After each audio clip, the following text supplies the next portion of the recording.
আজকে 14ই এপ্রিল আমাদের সংবিধানের জনক বলে যিনি পরিচিত বি.আর. আম্বেদকর, খুব আদর করে যাকে আমরা বাবা সাহেব বলে ডেকে থাকি।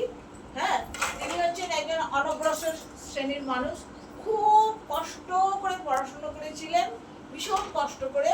তখন উচ্চবর্ণের মানুষরা তার উপরে অত্যন্ত অত্যাচার করেছিল, তা সত্ত্বেও তিনি শিক্ষার আলো এবং অনগ্রসর মানুষরা যাতে পড়াশোনা শিখতে পারে তার জন্য প্রচুর, এই যে তোরা এসসি এসটির যে স্টাইপেন্ডগুলো পেয়ে থাকিস, এগুলো সবই ওনার দৌলতে।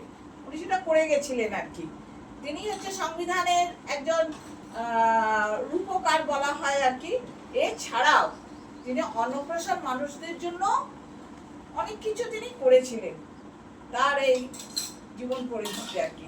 সেই তাদের তাদেরকে শুধু মালা দিয়েই তো সম্মান নেই, তাদের পদাঙ্ক অনুসরণ করে সব জায়গায় ছোট ছোট প্রচেষ্টা নেওয়া দরকার। আপনার ভারতবর্ষে হয়ও সব জায়গায়। সেই জন্য আর কি আজকের এই জমায়েত, সেই ওগুলোকে দেখ দিদি একটু ওনার সম্বন্ধে বলবে, তোরা একটু শোন। হ্যাঁ, তারপর তোদের হাতে এইটা পরিচালনাটা এই যে চেতনা ওয়েলফেয়ার সোসাইটি এর পিসি এই ধরনের কাজ করে থাকেন আর কি, সুরভা ব্যানার্জি।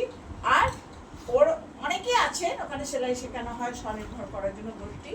হ্যাঁ, তার মধ্যে 3 জন এখানে আসতে বলেছেন। ওনারাও আছে, তোদের দিদি হবেন। হ্যাঁ, তোদের হাতে কিছু সামগ্রী বুঝেছিস? এবার বলবে